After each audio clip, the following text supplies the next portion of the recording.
Hello everyone, welcome back to my channel. ನಾನಿವತ್ತೊಂದು ಸಖತ್ತಾಗಿರುವಂತಹ ಸಿಂಪಲ್ಲಾಗಿ ಮಾಡಬಹುದಾದಂತಹ ವೆಜಿಟೇಬಲ್ ಪಲಾವ್ ರೆಸಿಪಿ ಜೊತೆ ಬಂದಿದ್ದೀನಿ. ಬನ್ನಿ ಹೇಗೆ ಮಾಡೋದು ಅಂತ ನೋಡ್ಕೊಂಬರೋಣ.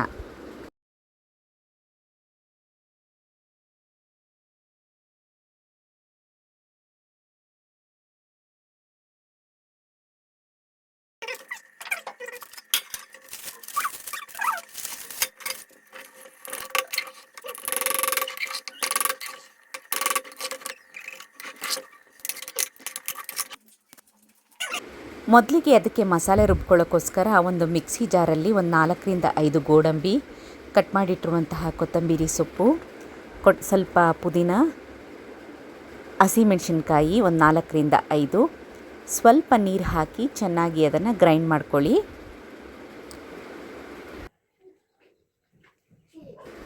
ಈಗ ಗ್ಯಾಸ್ ಮೇಲೆ ಒಂದು ಕುಕ್ಕರ್ ಇಟ್ಟು ಕುಕ್ಕರ್ ಚೆನ್ನಾಗಿ ಬಿಸಿ ಆದಮೇಲೆ ಅದಕ್ಕೆ ಸ್ವಲ್ಪ ಎಣ್ಣೆ ಹಾಕಿ, ಎಣ್ಣೆ ಚೆನ್ನಾಗಿ ಕಾದ ಮೇಲೆ ಅದಕ್ಕೆ ಪಲಾವ್ ಸಾಮಾನೆಲ್ಲ ಹಾಕ್ಕೊಳ್ಳಿ. ಇಲ್ಲಿ ಕ್ಲಿಪ್ಪಿಂಗ್ ಮಿಸ್ ಆಗಿದೆ. ನಂತರ ಪಲಾವ್ ಸಾಮಾನು ಫ್ರೈ ಆದಮೇಲೆ ಒಂದು ಸಣ್ಣ ಉದ್ದುದ್ದ ಕಟ್ ಮಾಡಿಟ್ಟಿರುವಂತಹ ಈರುಳ್ಳಿನ ಹಾಕಿ ಚೆನ್ನಾಗಿ ಗೋಲ್ಡನ್ ಬ್ರೌನ್ ಬರೋ ತನಕ ಅದನ್ನು ಫ್ರೈ ಮಾಡ್ಕೊಳ್ಳಿ.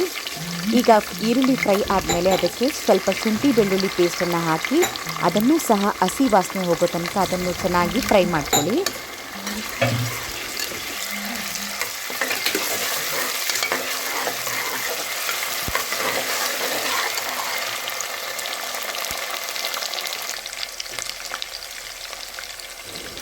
ಈಗ ಅದಕ್ಕೆ ರುಬ್ಬಿಟ್ಟಿರುವಂತಹ ಮಸಾಲೆನ ಹಾಕಿ ಅದು ಸಹ ಎಣ್ಣೆಯಲ್ಲಿ ಚೆನ್ನಾಗಿ ಫ್ರೈ ಆಗಿ ಎಣ್ಣೆ ಬಿಟ್ಕೊಳ್ಳೋ ತನಕ ಫ್ರೈ ಮಾಡ್ತಾನೆ ಇರಿ. ತಳ ಹಿಡಿದು ಬಿಡುತ್ತೆ, ಆಗಾಗ ಅದನ್ನು ತಿರುಗಿಸ್ಕೊಡ್ತಾ ಇರಬೇಕು.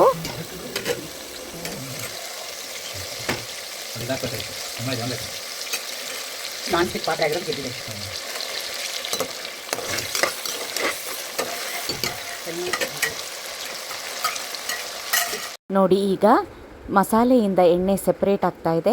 ಈಗ ನಾವು ಅದಕ್ಕೆ ಸ್ವಲ್ಪ ಅರಿಶಿಣದ ಪುಡಿ, ಸ್ವಲ್ಪ ಖಾರದ ಪುಡಿ, ಸ್ವಲ್ಪ ಧನಿಯಾ ಪೌಡರ್ ಇದನ್ನು ಹಾಕಿ ಅದನ್ನು ಸಹ ಸ್ವಲ್ಪ ಎಣ್ಣೆಯಲ್ಲಿ ಫ್ರೈ ಮಾಡ್ಕೊಳ್ಳಿ. ಈಗ ಮಸಾಲೆ ಎಲ್ಲ ಚೆನ್ನಾಗಿ ಫ್ರೈ ಆದಮೇಲೆ ಅದಕ್ಕೆ ಸಣ್ಣದಾಗಿ ಕಟ್ ಮಾಡಿರುವ ಒಂದು ಟೊಮ್ಯಾಟೊ, ಮತ್ತು ಒಂದು ಬೌಲ್ ಕ್ಯಾರೆಟ್, ಒಂದು ಬೌಲ್ ಆಲೂಗಡ್ಡೆ, ಒಂದು ಬೌಲ್ ಬೀನ್ಸ್, ಮತ್ತು ನನಗಿಲ್ಲಿ ಅಲಸಂದಿ ಕಾಳು ಸೀಸನ್ ಆಗಿರೋದ್ರಿಂದ ನನಗೆ ಹಸಿ ಅಲಸಂದಿ ಕಾಳು ಸಿಕ್ಕಿದೆ, ನಾನು ಅದನ್ನು ಹಾಕ್ಕೊಳ್ತಾ ಇದ್ದೀನಿ. ನಿಮಗೆ ಸಿಕ್ಕಿಲ್ಲ ಅಂದರೆ ಹಸಿ ಬಟಾಣಿ ಸಹ ನೀವು ಯೂಸ್ ಮಾಡ್ಕೊಳ್ಬೋದು.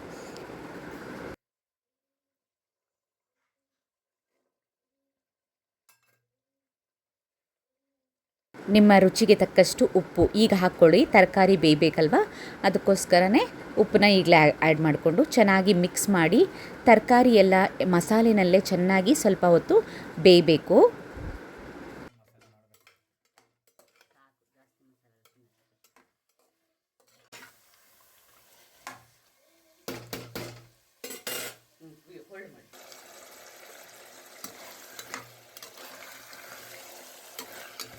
ಈಗ ತರಕಾರಿ ಎಲ್ಲ ಹಾಫ್ ಕುಕ್ ಆಗಿದೆ. ಈಗ ನಾನು ಅದಕ್ಕೆ 1.5 ಗ್ಲಾಸ್ ಅಕ್ಕಿನ ಚೆನ್ನಾಗಿ ತೊಳ್ಕೊಂಡು ಹಾಕ್ಕೊಳ್ತೀನಿ. ಅಕ್ಕಿನೂ ಸಹ ನಾವು ಎಣ್ಣೆಯಲ್ಲಿ ಚೆನ್ನಾಗಿ ಸ್ವಲ್ಪ ಹೊತ್ತು ಫ್ರೈ ಮಾಡಬೇಕು.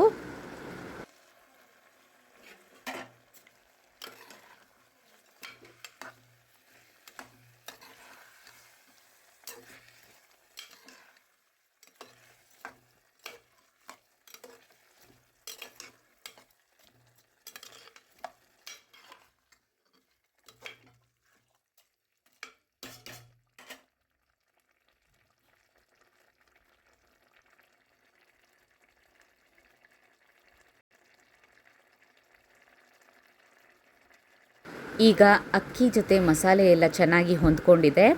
ಈಗ ನಾನು ಮತ್ತೆ ಸ್ವಲ್ಪ ರುಚಿಗೆ ಉಪ್ಪನ್ನು ಹಾಕ್ಕೊಳ್ತಾ ಇದ್ದೀನಿ. ಮತ್ತು ಅದನ್ನು ಒಂದು ಸತಿ ಚೆನ್ನಾಗಿ ಮಿಕ್ಸ್ ಮಾಡಿಕೊಟ್ಟು ಈಗ ನೀರನ್ನು ಹಾಕ್ಕೊಳ್ಳೋಣ. ನಾನು ಇಲ್ಲಿ 1.5 ಗ್ಲಾಸ್ ಅಕ್ಕಿಗೆ 3 ಗ್ಲಾಸ್ ನೀರನ್ನು ಮೊದಲೇ ಚೆನ್ನಾಗಿ ಕುದಿಸಿಟ್ಕೊಂಡಿದ್ದೀನಿ.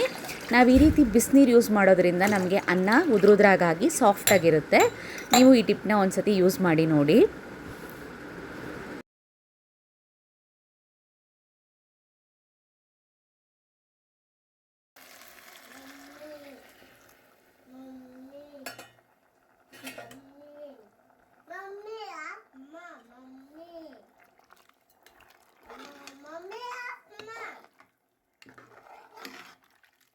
ಈಗ ಒಂದು ಸತಿ ಚೆನ್ನಾಗಿ ಮಿಕ್ಸ್ ಮಾಡಿಕೊಟ್ಟು ನಾನಿಲ್ಲಿ ಲಾಸ್ಟಲ್ಲಿ 1 ಸ್ಪೂನ್ ತುಪ್ಪನ ಇದಕ್ಕೆ ಹಾಕಿ ಮಿಕ್ಸ್ ಮಾಡಿ ಒಂದು ಕುಕ್ಕರ್ ಲಿಡ್ನ ಕ್ಲೋಸ್ ಮಾಡಿ ಒಂದು 2 ವಿಸಿಲ್ ಬರೋ ತನಕ ನಾನು ಹಾಕಿ ಬಿಡ್ತೀನಿ.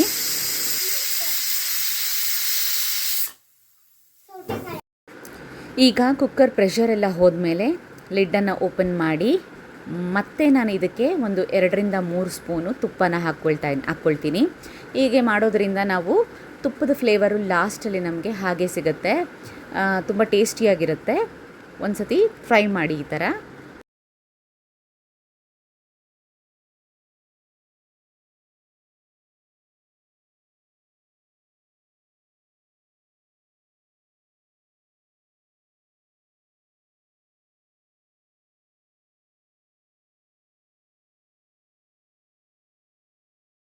ಈಗ ನಾನು ಮತ್ತೆ ಅದನ್ನು ಸ್ವಲ್ಪ ಹೊತ್ತು ದಮ್ ಕಟ್ಟೋಕ್ಕೋಸ್ಕರ ಫಾಯಿಲ್ನ ಯೂಸ್ ಮಾಡ್ತಾ ಇದ್ದೀನಿ. ಫಾಯಿಲ್ನ ನೀಟಾಗಿ ಕವರ್ ಮಾಡಿಕೊಂಡು ಅದ್ರ ಮೇಲೆ ಒಂದು ಪ್ಲೇಟನ್ನು ಇಟ್ಟು ಯಾವುದಾದ್ರೂ ಒಂದು ಭಾರವಾದ ವಸ್ತುನ ಅದ್ರ ಮೇಲೆ ಇಡಿ. ನಾನಿಲ್ಲಿ ಕಲ್ಲನ್ನು ಇಡ್ತಾ ಇದ್ದೀನಿ. ಇಟ್ಟು ಹಾಗೆ ಒಂದು ನಿಮಿಷ ಅದನ್ನು ಸ್ಲೋ ಫ್ಲೇಮಲ್ಲಿ ಹಾಗೆ ಬಿಡಿ. ಮತ್ತು ಲಾಸ್ಟಲ್ಲಿ ಹೈ ಫ್ಲೇಮಲ್ಲಿ 10 ಸೆಕೆಂಡ್ಸ್ನ ಇಟ್ಟು ಒಂದು 5 ಮಿನಿಟ್ಸ್ ಅದನ್ನು ಓಪನ್ ಮಾಡ್ದಿರ ಹಾಗೆ ಇಟ್ಬಿಡಿ ಸೈಡ್ಗೆ. ಆಮೇಲೆ ನೀವು ಅದನ್ನು ಓಪನ್ ಮಾಡ್ಕೊಳ್ಳಿ.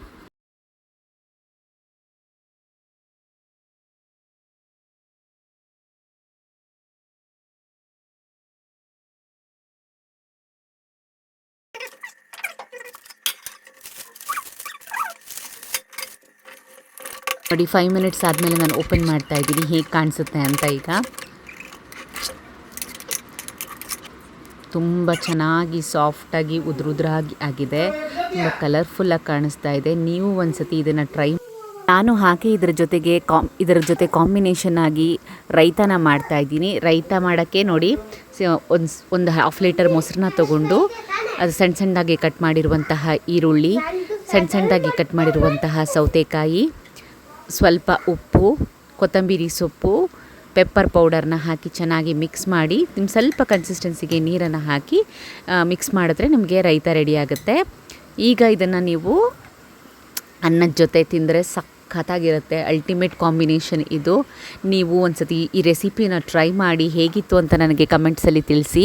ಐ ಹೋಪ್ ನಿಮಗೆ ಈ ರೆಸಿಪಿ ಇಷ್ಟ ಆಗಿದೆ ಅಂತ. ಇಷ್ಟ ಆಗಿದ್ದರೆ ನನ್ನ ಚಾನಲ್ನ ಸಬ್ಸ್ಕ್ರೈಬ್ ಮಾಡಿ, ಶೇರ್ ಮಾಡಿ, ಲೈಕ್ ಮಾಡಿ. Thank you for watching.